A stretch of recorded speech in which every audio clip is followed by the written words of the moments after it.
Que el Señor les bendiga, hermanos. Sean todos bienvenidos a nuestra octava clase ya, si no me equivoco. No, lección número 9. Ya vamos a la novena clase. Imagínense cómo ha pasado el tiempo.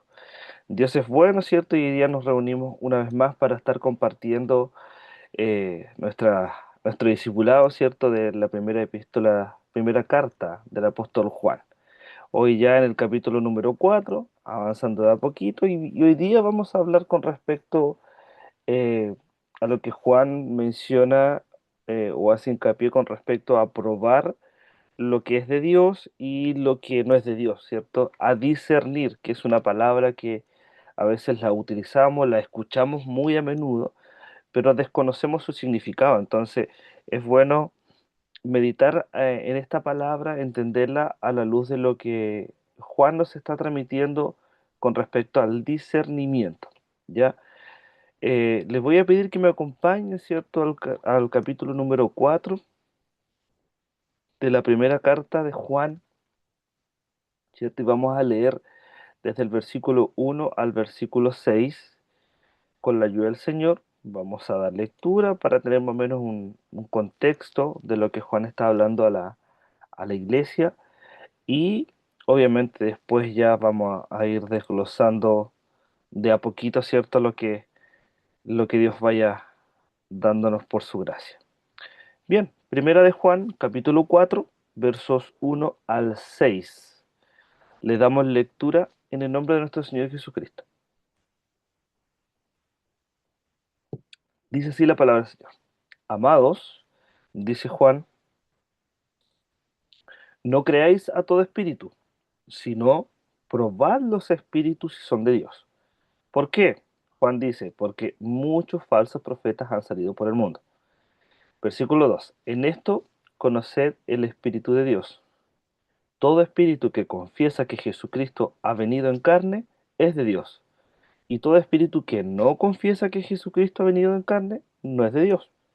Y este es el espíritu del anticristo, el cual vosotros habéis oído que viene y que ahora ya está en el mundo.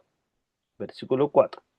Hijitos, dice Juan, vosotros sois de Dios y los habéis vencido, porque mayor es el que está en ustedes, o en vosotros, ¿cierto?, que el que está en el mundo. Versículo 5. Ellos son del mundo, por eso hablan del mundo, y el mundo los oye. Nosotros, dice Juan, somos de Dios. El que conoce a Dios nos oye. El que no es de Dios no nos oye. En esto conocemos el espíritu de verdad y el espíritu de error. Bien, ¿cierto? Ahí tenemos más o menos una idea de lo que Juan habla con respecto al discernimiento, ¿cierto? Porque si podemos describir estos versículos, ¿cierto? Podemos fijarnos en esa palabra, en discernir, ¿cierto? Pero antes de entrar de lleno ya en lo que vamos a ver hoy día, debemos recordar, hermanos, que en la lección anterior, ¿cierto? Nosotros vimos que el amor hacia los hermanos, Juan decía que no era una opción dentro de la vida cristiana, sino que era una obligación, ¿cierto? Por decirlo de alguna manera, pero también era la evidencia, una evidencia clara, ¿cierto? De que una persona ha pasado de muerte a vida, ¿cierto? Una persona que ama es alguien que ha pasado de muerte a vida, ¿cierto? Y el que no ama, entonces debemos preocuparnos, ¿cierto? Entonces Juan era muy enfático con respecto al amor, porque nos mostraba que no se trata solo de un amor de palabras, sino que Juan hablaba con respecto a este amor que es práctico, ¿cierto? Un amor que es concreto. Tengo un micrófono encendido. Un amor que es concreto, ¿cierto?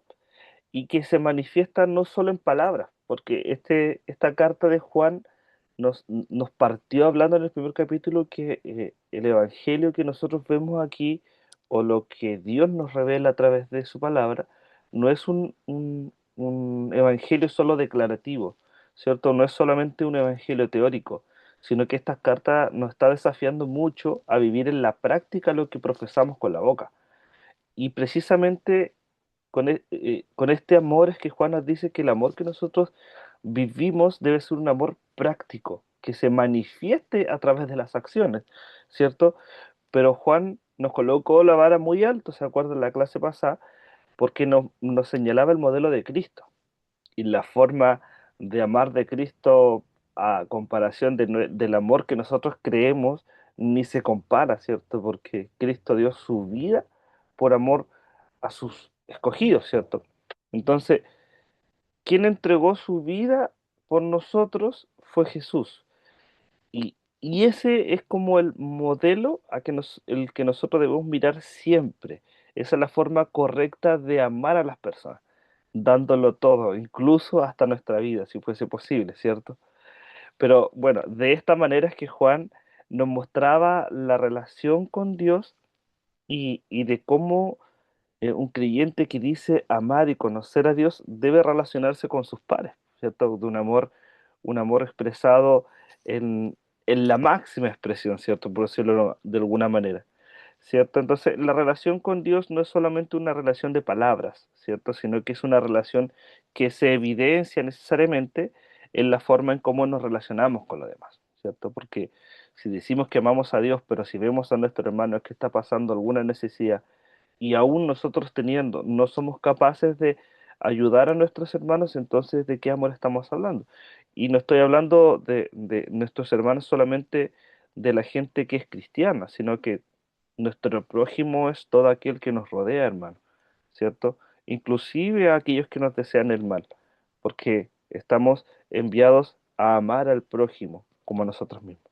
Entonces, ahora, ¿cierto? Nosotros nos dimos cuenta que al avanzar en la carta y lo que acabamos de leer, Juan nos lleva a otro aspecto que es igualmente importante, pero que se relaciona más directamente, hermanos, con la verdad doctrinal, ¿cierto? Pero también con el discernimiento espiritual, ¿cierto?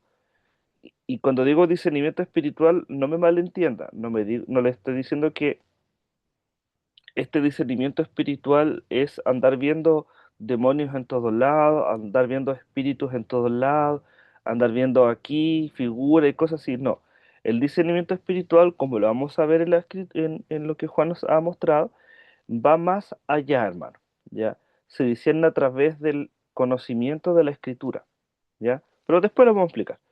Porque lo que Juan está diciendo es que no basta con amar, ¿cierto? Que debemos hacerlo, ¿cierto? Debemos amar a las personas, pero también es necesario saber en qué creer y a quién escuchar, ¿cierto?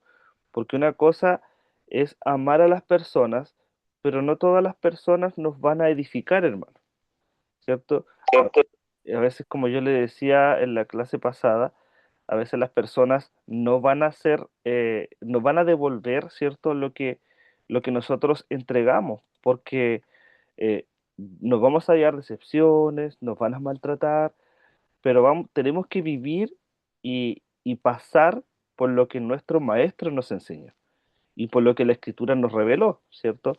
Que Cristo lo entregó todo y aún entregándolo todo la gente le pagó mal, incluyendo nosotros mismos ahí, ¿cierto? En desobediencia. Entonces, esto es clave, hermanos, porque porque desde los primeros tiempos, ¿cierto? De la iglesia, eh, desde siempre se levantó personas, ¿cierto? Que hablaban en contra del nombre de Dios, pero que no estaban diciendo la verdad en sí, ¿cierto? Tratan de desmentir de mentir la verdad de Dios, ¿cierto?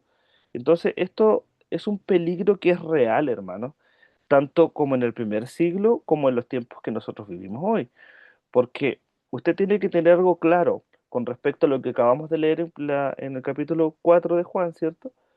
Pero también en nuestro tiempo, hermano, y se lo digo con mucho temor de Dios, que no todo el que habla de Dios, hermanos, precisamente proviene de Dios.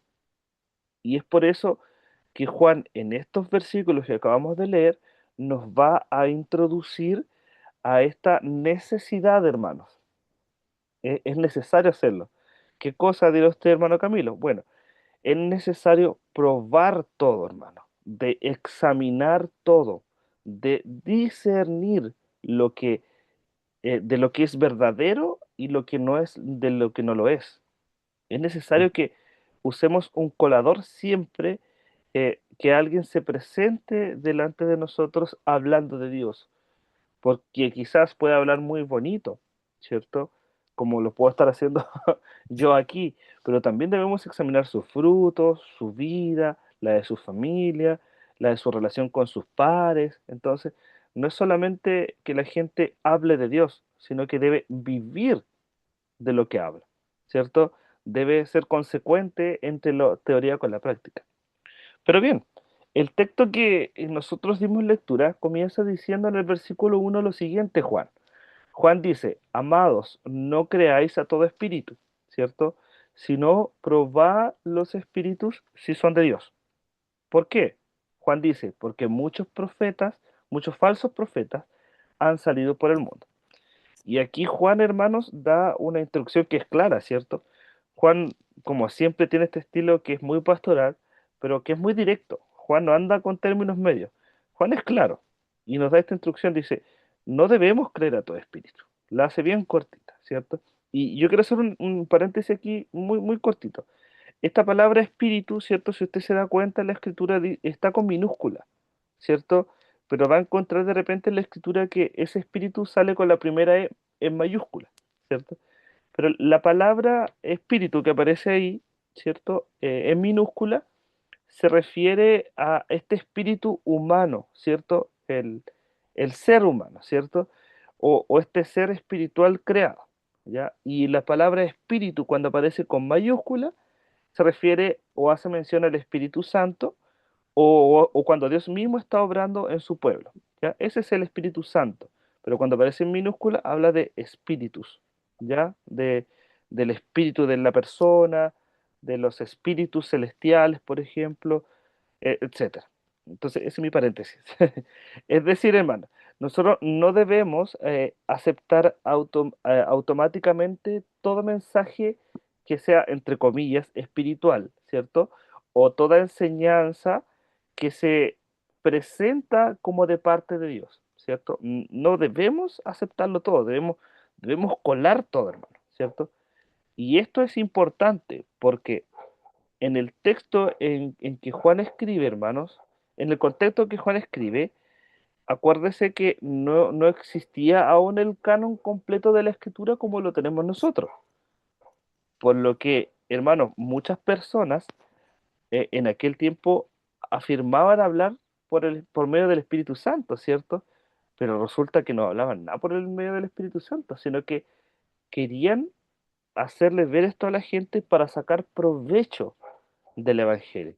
Entonces, eso en sí generaba una confusión dentro de la audiencia y dentro de los mismos creyentes. Y el problema, si usted se fija, no era solo de ese tiempo. Hoy ocurre algo muy similar, porque hoy en día nosotros vemos que existen muchas voces, hermanos. Hay muchas falsas enseñanzas. Hay muchas, incluso, interpretaciones de los textos.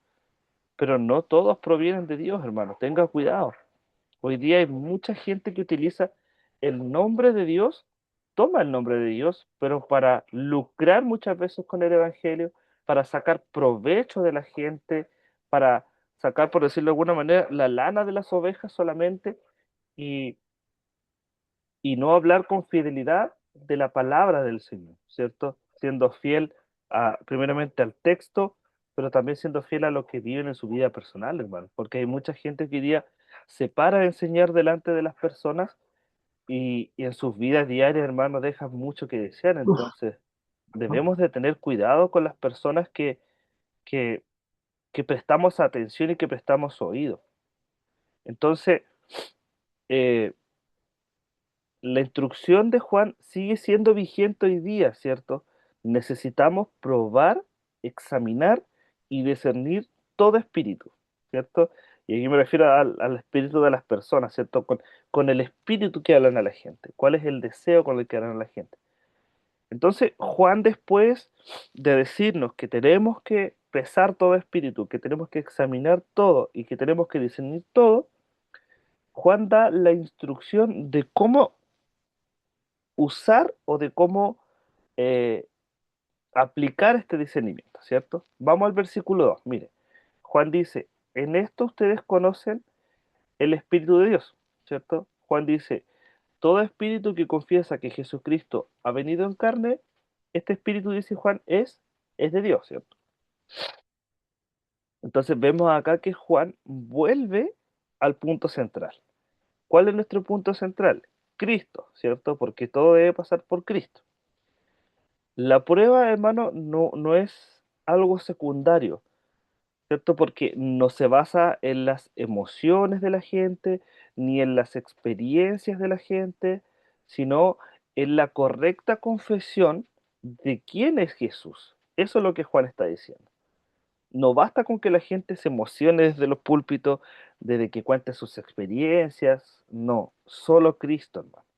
Ese es nuestro punto central, Cristo y solo Cristo. Entonces, Juan dice que al reconocer que Jesucristo ha venido en carne, ¿cierto? Implica afirmar tanto la humanidad real de Cristo como también su identidad divina. Y esto que hace Juan, hermanos, es en cierto sentido confrontar directamente las enseñanzas de aquel tiempo, donde algunos, ¿cierto? Como vimos en las primeras clases, se negaban o negaban de que Cristo era Dios en un cuerpo humano, ¿cierto? Por este dualismo en aquel tiempo creían de que la materia no podía eh, ser divina, ¿cierto? Porque, y decían que, ¿cierto? Su cuerpo era como un recipiente del Espíritu de Dios, pero que no podía ser eh, 100% hombre, porque este cuerpo, esta materia estaba contaminada con el pecado, ¿se acuerdan? Entonces, hoy también, hermanos, sigue siendo esto muy relevante, ¿ah? Porque muchas ideas modernas hoy día distorsionan a la persona de Cristo, reduciéndolo o reinterpretándolo, hermano. Por eso es que Juan después añade algo importante, mire, acompáñeme al versículo 3. Juan dice, y todo espíritu que no confiesa que Jesucristo ha venido en carne, ¿se fija? Aquí cambia el sentido. No es de Dios, dice Juan. Y este es el espíritu del anticristo. Acá entrega algo importante, ¿cierto? El cual vosotros habéis oído que viene y que ahora ya está en el mundo. Y aquí Juan es categórico, porque Juan de nuevo va con este lenguaje muy directo, porque no usa términos medios. Juan dice, el que no confiesa correctamente a Cristo no es de Dios. Y esto, hermanos, lo identifica como el espíritu del anticristo, ¿cierto? Retomando lo que vimos en las clases anteriores, o si usted va a subir el capítulo anterior, Juan habla con respecto al espíritu del anticristo, ¿cierto? Y esto nos muestra que el error doctrinal con respecto a quién es Cristo, con respecto a la persona de Cristo, hermano, no es algo menor, sino que es algo central. Porque si distorsionamos una parte de Cristo, eso afecta completamente el Evangelio. Porque alguien que diga, por ejemplo, que Cristo no es 100% hombre, entonces eso a nosotros nos deja en una posición muy difícil, hermanos, porque si Cristo no fue hombre al 100%, al ser tentado no nos podría haber representado.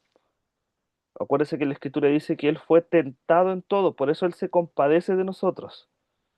Si Cristo no hubiese sido 100% hombre, entonces Él no hubiese podido compadecerse de nosotros, no hubiese podido eh, sentir las tentaciones que sentimos nosotros, los deseos.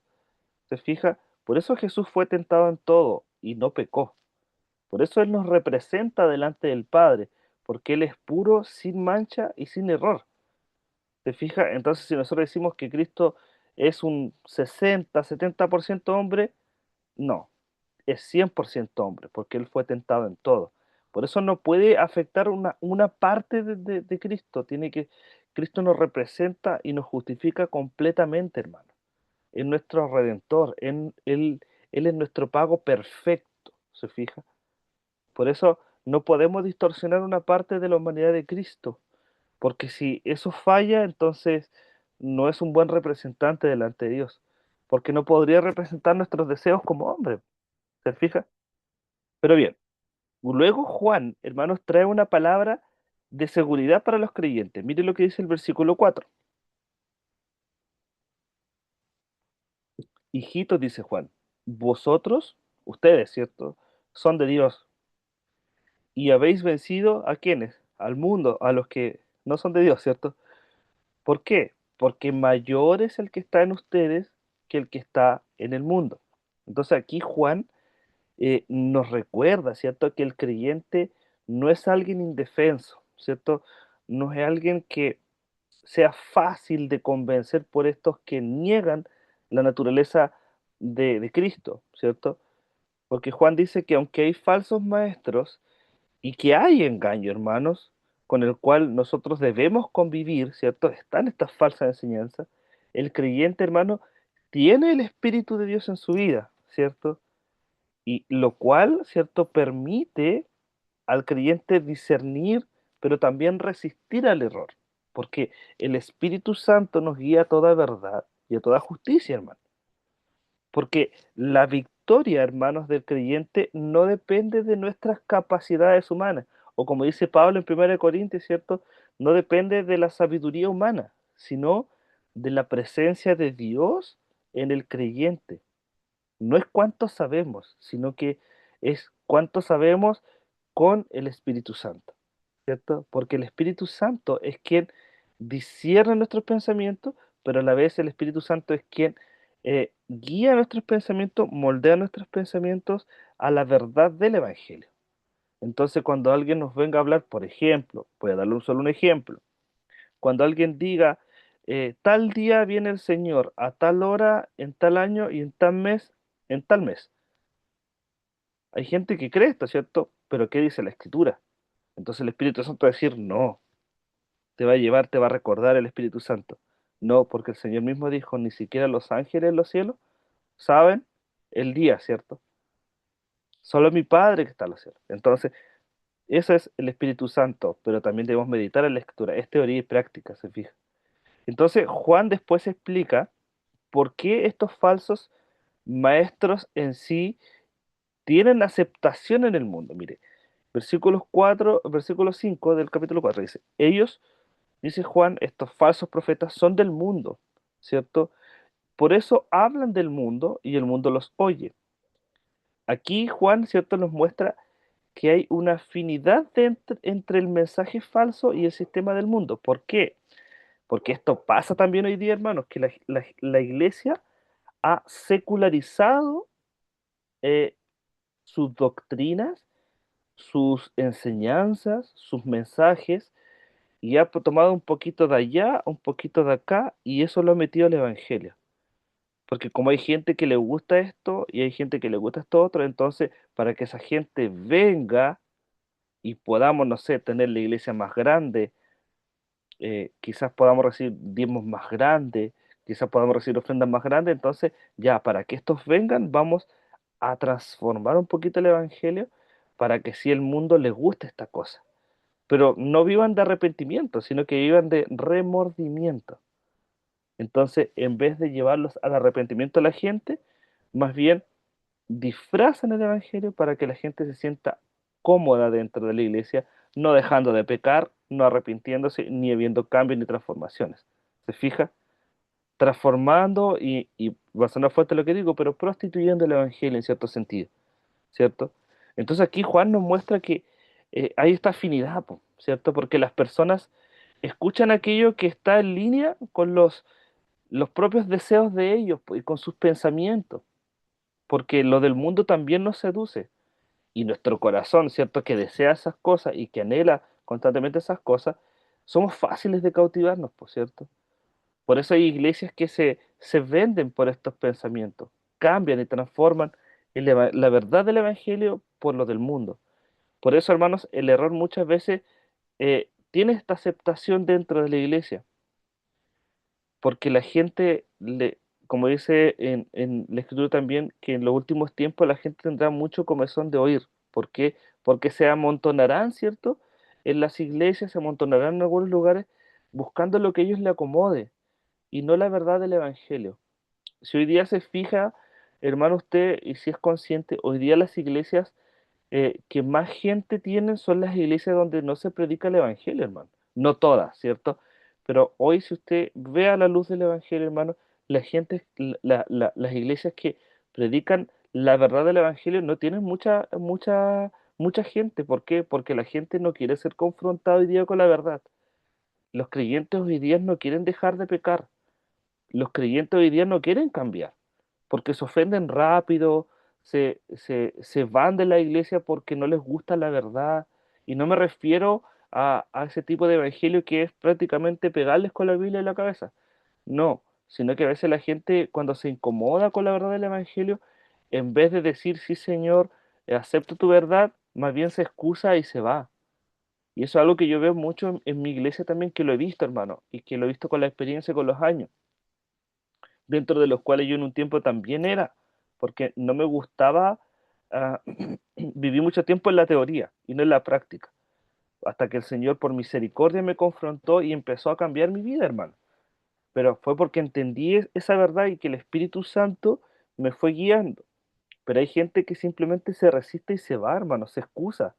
Y es como veíamos también en las primeras clases, muchas veces la gente ve su pecado, nota en que está mal, pero en vez de confrontarlo lo esconde. Y eso va a pasar mucho en nuestras iglesias, hermano. Cuando usted vea que la escritura se está predicando la verdad, hermano, la gente no se va a acercar, la gente se va a alejar, hermano. Es lo mismo que pasa, por ejemplo, en estos estudios, en estos discipulados, hermano. Aquí debiese estar, no digo que yo tengo digamos, la creme de la creme, ¿cierto? Pero, por ejemplo, acá se enseña sana doctrina, estamos hablando del Evangelio. Esto debería estar lleno, ¿cierto? Pero a la gente no le gusta la palabra, porque la gente no quiere cambiar, la gente está cómoda como está. Y no me refiero solamente a este siglo, sino que en el primer siglo también ocurría esto. ¿Por qué? Porque la gente busca acomodar su vida al Evangelio y no que el Evangelio cambie su vida, ¿cierto? Hoy día la gente no busca ser cambiada, la gente hoy día quiere acomodarse, busca acomodar el Evangelio a su estilo de vida. Por eso es que Juan concluye diciendo esto en el versículo 6, mire. En el versículo 6 dice, nosotros somos de Dios, y el que conoce a Dios nos oye, pero el que no es de Dios no nos oye. Juan dice, en esto conocemos el espíritu de verdad y el espíritu de error. Entonces Juan aquí establece este contraste final. Juan dice aquí hay de dos sopas nomás, ¿cierto? Como dicen los amigos mexicanos. Dice aquí hay dos caminos. Está el camino angosto y el camino ancho. Está la luz, está las tinieblas. Está, ¿cierto? Está la luz y las tinieblas. La hace corta. Porque aquí Juan presenta este contraste final y dice que el que es de Dios escucha la verdad apostólica, hermano, ¿cierto? Ama la enseñanza fiel del Evangelio. Pero el que no es de Dios, hermanos, simplemente no la recibe y es como que le entra por aquí, ¿cierto? Y le sale por acá por el otro oído. Entonces, de esta manera, hermanos, es como nosotros podemos discernir entre el espíritu de verdad y el espíritu de error. Porque el espíritu de verdad, hermano, o el verdadero evangelio, o ese espíritu de evangelio, ¿cierto? Busca la edificación del cuerpo de Cristo, la transformación de vida, el, el testimonio visible, la evidencia, ¿cierto? Busca ser sanado, busca ser restaurado, busca ser edificado. En cambio, el espíritu de error, ¿qué es lo que provoca en la gente o lo que está diciendo Juan? Disfraza la verdad del Evangelio con mentira, ¿cierto? Comienza a hablar de la verdad, pero en realidad no confrontándolos, no buscando el cambio, sino que vivir vidas falsas y sacar provecho más bien de las personas. Entonces, al considerar ustedes estos pasajes, hermanos, y al considerar esto, hermanos, nosotros nos queda claro que la vida cristiana, eh, eh, no sé si usted vio esto o notó esto, que no solo implica amar correctamente, sino que también debemos pensar correctamente, debemos discernir correctamente, hermanos. No, por favor, hermanos, no todo lo que se presenta como espiritual o como enseñanza cristiana proviene realmente de Dios. Debemos tener cuidado. Por eso el creyente, hermanos, está llamado a examinarlo todo, a examinar todo lo que escucha, hermano. no desde una actitud, ¿cierto?, de desconfianza, sino desde una firmeza en la verdad revelada en la Escritura, porque esa es nuestra norma de fe, ese es nuestro colador, eso es nuestro filtro, hermano, la Escritura. Y el criterio central, ¿cierto?, sigue siendo Cristo, porque toda enseñanza que distorsiona a Cristo o lo reduce, ¿cierto?, es algo que se aparta del Evangelio verdadero. Por eso, hermanos, esta verdad nos confronta o nos lleva a examinarnos en lo que estamos escuchando, en lo que estamos aprendiendo, hermanos, y en qué enseñanza estamos recibiendo. Porque no basta, hermanos, con que algo suene lindo, ¿cierto? Que suene bien, o que tenga incluso apariencia de espiritual, sino que debe ser evaluado a la luz de la verdad bíblica. Debemos estar siempre en las enseñanzas con la Biblia abierta. Porque hay algunos que dan la lectura de la predicación, ¿cierto? Donde va a estar el texto para predicar. Abre la Biblia, lee, listo, pum, la cierran y la dejan al lado. No, usted tiene que estar ahí, con la Biblia abierta, tomando apunte, tomando nota, para después llegar a la casa, estudiar y ser responsable con la verdad bíblica, hermano. Entonces, al mismo tiempo, hermanos, el pasaje debe darnos seguridad a los creyentes. ¿Por qué? Debemos recordar que no estamos solo en este proceso, hermano.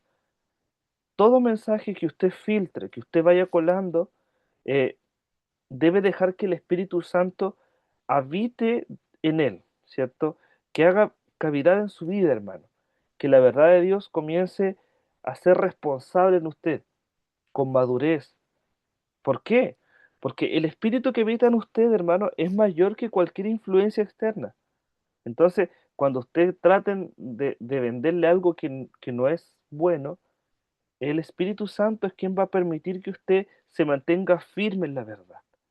Pero es una constante relación con Dios, es una constante relación con el Espíritu Santo. Y cuando digo una constante relación con el Espíritu Santo es esto, hermano, es convivir con esto, es estudiar con esto, es meditar de día y de noche.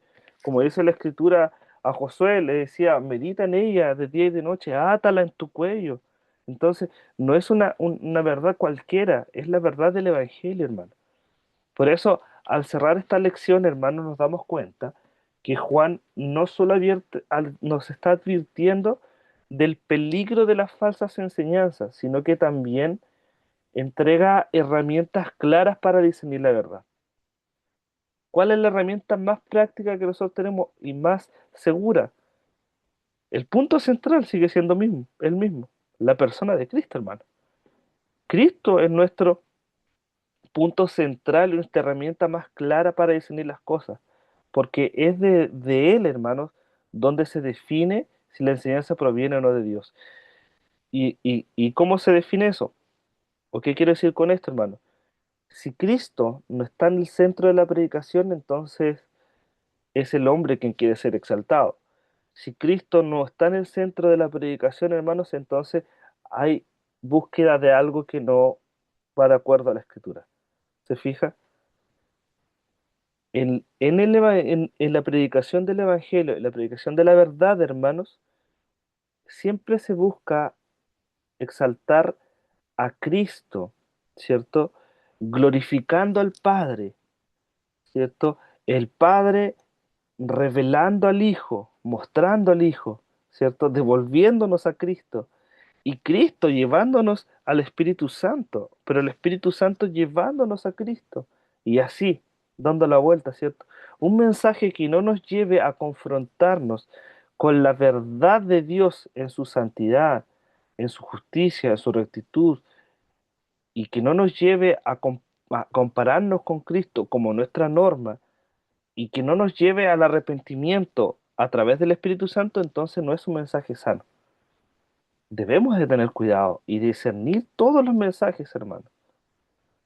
Por eso el creyente no es llamado a vivir, hermanos, con temor frente al error, sino que a, a pararse serio, ¿cierto? A ponernos serio, con confianza en la obra de Dios en su vida, ¿cierto? Permaneciendo siempre en la verdad del Evangelio y escuchando aquello que es conforme al Evangelio, hermano. No es arrancar de estas falsas enseñanzas, sino que más bien es confrontarlas, pero confrontarlas con la verdad bíblica. Entonces, de esta manera, hermanos, la vida cristiana se caracteriza, ¿cierto? No solo por el amor, se fija, sino que también por una firmeza doctrinal, hermanos. Una doctrina que permita en la vida del creyente distinguir entre lo verdadero y lo falso, permaneciendo, ¿cierto?, en aquello que solo ha sido revelado desde el principio. ¿Y cómo podemos verlo eso? A través de la Escritura. Por eso le hago las siguientes preguntas. ¿Será que estamos evaluando las enseñanzas que escuchamos a la luz de la Escritura o simplemente estamos oyendo nomás, sin examinarlas, quedándonos solamente con lo que nos digan desde arriba del púlpito? ¿Estamos actuando así, hermano? Segunda pregunta, ¿tu comprensión de Cristo está alineada con lo que te enseñan domingo tras domingo? ¿Te enseñan la Biblia, hermano? Son cosas que debemos preguntarnos siempre. ¿Será que esto es verdad? ¿Será que es real lo que nos están enseñando? Debemos analizar el Evangelio a la luz de las Escrituras, hermanos. Hermanos, que el Señor les bendiga y espero reunirnos en la próxima clase, Dios mediante.